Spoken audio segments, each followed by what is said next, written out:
Bismillah, elhamdülillah. Bugün 18 oktyabr 2022 yıl. Sağlık kodeksinin bir berenesi turalı hukuktuk bir düşündürme pikirimde aytqım geldi. Sağlık kodeksinde 145 berene var eken. Eskертип кетели, Sağlık kodeksi 2022 yılın 1 yanvarından polный бүтүндөй almaşıp жаңы немеси күчүнө кирген да. 2022 yılı yanvardan жаңы Sağlık kodeksi күчүнө кирген.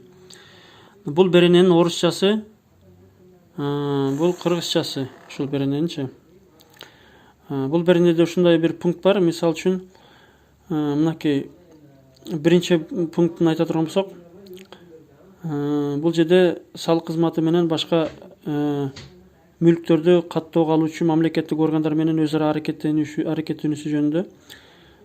Мисалы, мынакей биринчи пунктуна салык кызматынын органдары кыймылсыз мүлк укуктарын мамлекеттик каттоонун жана транспорт каражаттарынын каттоонун жүзөгө ашыруучу органдар менен төмөнкүлөр жөнүндө кагаз алып жүрүүдөгү документтер жана электрондук документ түрүндөгү төмөнкүдөй маалымат алуу жолу менен өз ара аракеттенет дейт.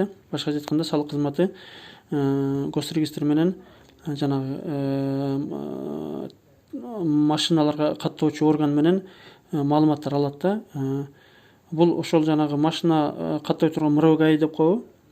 Кандай аттары бир нече жолу өзгөрдү. Ошондой эле госрегистр аты кадастр бүгүнкү күндө ошолордон катталган жана кайра катталган, каттоодон чыгарылган үйлөр, жерлер, унаалар жөнүндө маалымат ала алат. Мынакей ээси ким, качан катталганы, ошо мүлктөрдүн параметрлери, мисалы үчүн унаа болсо анын көлөмдөрү, тиги бу, эгер үй болсо үйдүн аянттары жөнүндө, бир мисалы соода үй, торговый центр болсо, бир окуу жай болсо, анын канча этаждан турат, канча площадь, канча аянты, канча жалпы пайдалануу аянты, канча, ошондой маалыматтар берет да. Бул экинчи пунктта турат. Буну алар квартал сайын берип турган милдеттүү экен да. Госрегистр менен жанагы МРОГАИ салык кызматына берип турган милдеттүү экен да. Ошол эле учурда 3-чү пунктта турат да. Кыймылсыз мүлккө же болбосо авто каражатына мындай каттоо же кайра каттоо жүргүзгөндө дейт. Ошо каттоочу орган дейт, мисалы госрегистр менен МРОГАИ. Силер мисалы үчүн бир каттоо учурунда дейт, салыктын төлөнгөнү жөнүндө документти талап кылууга милдеттүү дейт. Эгер ушул документ бербесе дейт, каттоо, кайра каттоо жүргүзүлбөйт деп турат да. Буну кандай түшүнсөк болот? Мисалы үчүн, сиз бир жерден жер алып атасыз, чек алып атасыз же үй алып атасыз, анан же сатып атасыз. Госрегистрге барсаңыз, салык кызматына жиберип дагы карыз жок деген тактама алып кел дейт да. Сиз мисалы үчүн сатып атасыз. Ана сиздин мисалы үчүн элестетели, Жалал Абад шаарында бир 5-6 мүлкүңүз бар да. Бир багыңыз бар, жер үйүңүз бар, бир магазиниңиз бар, дагы бир квартираңыз бар дейли. Анан бир торговый центриңиз бар. Ошо торговый центрде сот жүргүзөсүз, отчет тапшырасыз, налоговыйга отчет бересиз кадимкидейчи. Анан болгону мисалы үчүн бир таладагы, тоодогу бир дачаңыз бар. Ошонун декларациясын тапшырбагансыз, мисалы үчүн жер налогун төлөбөгөнсүз, сиз ошо тоодогу бир дачаңызды сатып атасыз да, дачаңыздычы. Дачаңызды сатып атасыз, анан келдиңиз госрегистрде сизден тактама алып кел деди. Анан мисалы үчүн да, анан госрегистрге барсаңыз отчеттор тапшырылган эмес, анан отчет тапшыр, андай мындай деп сизди жанагы башка сиз сатып аткан мүлккө тиешеси жок башка мүлктүн карыздары боюнча дагы отчеттор бербеген үчүн дагы ал тактама бербейт да. Иш жүзүндө бербейт. Анан сиз штраф салабыз, отчеттор эмне тапшырбадың, убагында каякта жүрдүң, тиякта жүрдүң, анан штрафты кой төлөбөйм, анан талаштар тартышып отурганыңызча, анан ошентип канча убакыт өтүп кетет да, 1-2 күн өтүп кетиши мүмкүн. Соттошом дейсиз, анан балким соттошом, тияка жазам, прокуратурага жазам дейсиз, анан пока ошентип разборка бүткүчө бир нече убакыт өтүп кетиши мүмкүн, 5-6 күн, 1-2 ай өтүп кетиши мүмкүн. Ошентип жериңизди сата албай каласыз.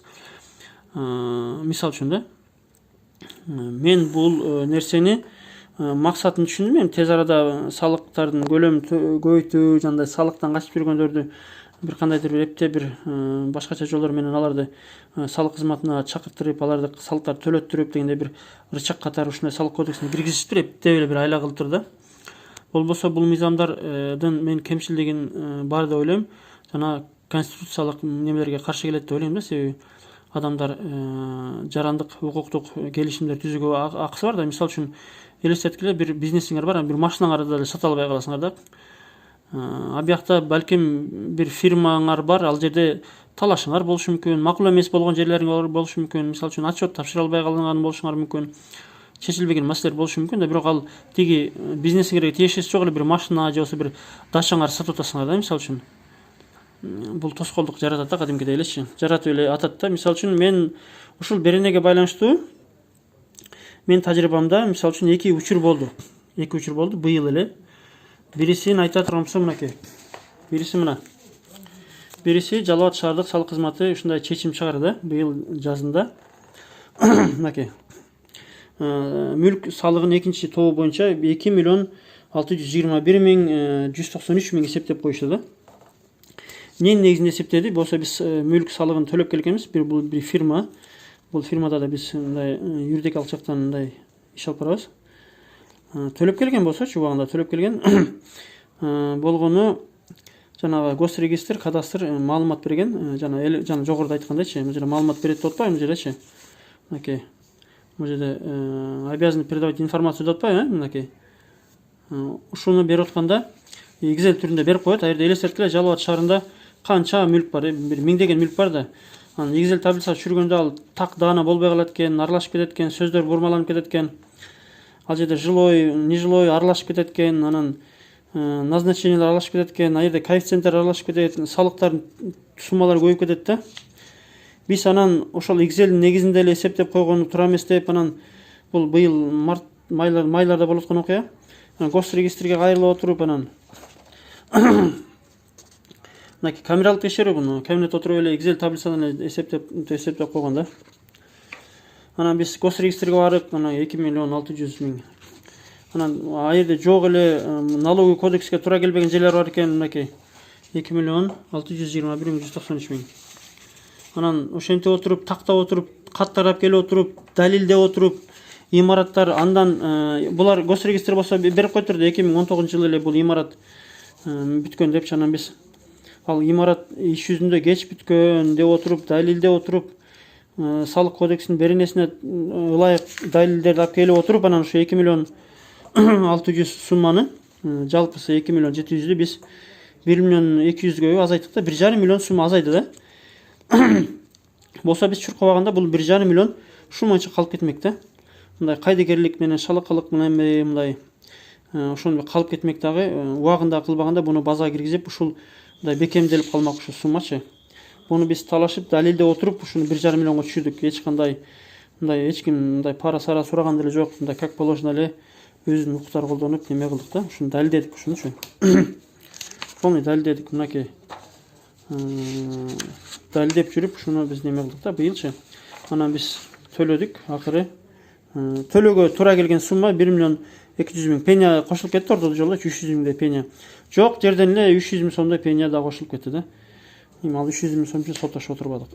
Эми экинчи маселе. Бүгүн эле бизге мынакей мына 3-пункт боюнча мына маселе жаралды. Биз госрегистрге кечээ күнү барган элек, бир мүлктү сатуу боюнчачы. Анан барсак, салык кызматынан тактама алып келгиле деди. Карыз жок деген. Болсо берде карыз жок деген документ жөнүндө сөз деле жок да негизичи. Төлөнгөндүгү тууралуу деп турат да. Демек биз мисалы үчүн акыркы төлөнгөндүгү тууралуу документ берсек деле болот экен демекчи. Ошондой түшүнсөк болот. Туура түшүнсөкчү. Берде карыз жок деген тактама алып келгиле деди. Бирок салык кызматына биз арыз жазып бардык. Арыз жазып бардым. Мен барсам, бул ошо жана сатып аткан кишинин атында бир нече мүлк бар экен, анан да бир коммерциялык мүлк бар экен, анан ошо башка эле ошол сатып аткан адамдын биз сатып алмакпыз да. Башка эле мүлктөр бар экен, ошо мүлктөрдүн отчетторун тапшырыш керек экен, андай деп. Биз сатып алып аткан жер бир 87 чарчы метр эле болчу негизичи. Ошол жерди сатып ала элсек, ал жерде ишмердүүлүк деле жүрбөйт да. Башка эле бир иштерин айтып, отчетторун тапшырып алыптыр деп, кыскасы биз бере албайбыз, биз караштырайлы, мейли арызыңызды чыгып кетиң деп, ушундай болду да. Эки маселе. Бул талапты мен ойлойм адамдардын укуктарын тебелейт да. Албетте мамлекет кызыкчылык деп буну кошушкан дегилечи, жанагы болсо граждандык кодекс бар, конституция бар да. Граждандык кодекс боюнча биз ар кандай жарандык укуктук бүтүмдөр түзүүгө акыбыз бар да, мисалы сатып алуугачы.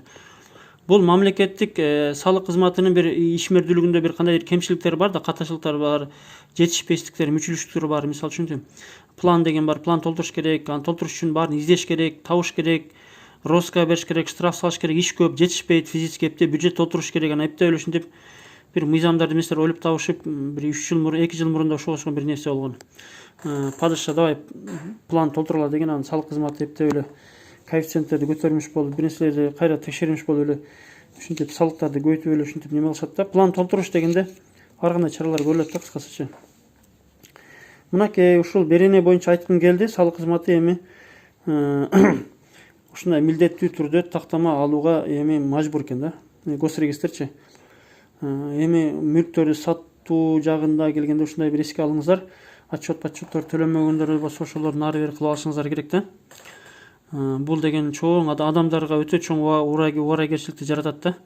Адамдар үйлөрүнүн немелерин сата алышпай, ушинтип сата алышпай кыйналышат. Биз эми салык кызматынын немесине арыз жаздык, салык кызматынын төрагасыначы, ушинтип мүлк бар эле депчи. Бүгүн кетирдик, электрон почтаны бүгүн кетирдик. Ушу туура эмес, ушу боюнча толук кандуу түшүндүрмө бериңиздер деп электрон интернеттен кетирип салдык, интернеттен. Иншалла эми ошого жооп келип калсын иншалла. Кечээ күнү эле биз жарандык актылардын, абалдык актыларын каттоо жөнүндө да бир суроо берген элек, ал боюнча да бир маселе бар эле. Ал жооп келди иншалла. Ушинтип бир укуктук маалыматтарды мындай түшүндүрүп чыгарып турабыз иншалла. Иншалла. Ошол түшүнбөгөн суроолор болсо комментарийге жазасыңар. Мен ойлойм бул маалымат бирөөлөргө пайдасы тийип калат иншалла.